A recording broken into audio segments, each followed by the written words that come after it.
టబు అనగానే అందరికీ గుర్తుకొచ్చేది స్లిమ్ పాత్రలతో ఆడియన్స్ని ఆకట్టుకున్న ఒక విలక్షణ నటి. తెలుగు, హిందీ, తమిళ భాషల్లో తనదైన సినిమాలో నటించి ప్రత్యేక గుర్తింపు సంపాదించుకుంది.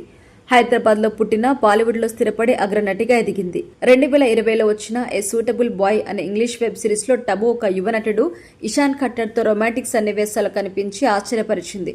తనకంటే 24 ఏళ్ల చిన్నవాడితో చేసిన ఆ సీన్స్ అప్పట్లో హాట్ టాపిక్.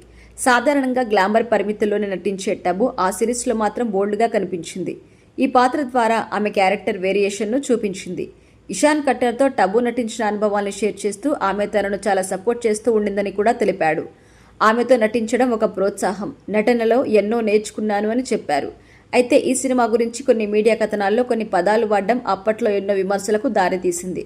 అయినా కానీ టబు అలాంటివేం పట్టించుకోకుండా ముందుకు సాగింది. ఇక టబు నటించిన క్రూజ్ సినిమా మంచి విజయం సాధించింది. తెలుగులో కూడా ఈ నటి కొద్ది సంవత్సరాల క్రితం అలా వైకుంఠపురం లాంటి సినిమాలో కనిపించి బ్లాక్ బాస్టర్ విజయం అందుకుంది. అయితే ఆ సినిమా తర్వాత తెలుగులో పెద్దగా కనిపించలేదు. ఇదే క్రమంలో తెలుగులో మంచి అవకాశాలు వస్తే ఈ నటి తప్పకుండా నటిస్తుందని కూడా అభిప్రాయపడుతున్నారు ఫ్యాన్స్. టబు తెలుగులో కూలీ నెంబర్ 1, నిన్నే పెళ్లాడతా, ఆవిడ మావిడే, చెన్నకేశవరెడ్డి వంటి సినిమాలో మెరిసింది. ఇక ఇప్పటికీ తెలుగు ప్రేక్షకుల మనసులో ప్రత్యేక స్థానం సంపాదించుకుంది. ప్రస్తుతం టబు బూత్ బంగ్లా, హౌస్ఫుల్ 5 సినిమాలతో బిజీగా ఉన్నారు. సీనియర్ అయిన ట్రెండీ పాత్రలతో ముందుకు సాగుతోంది.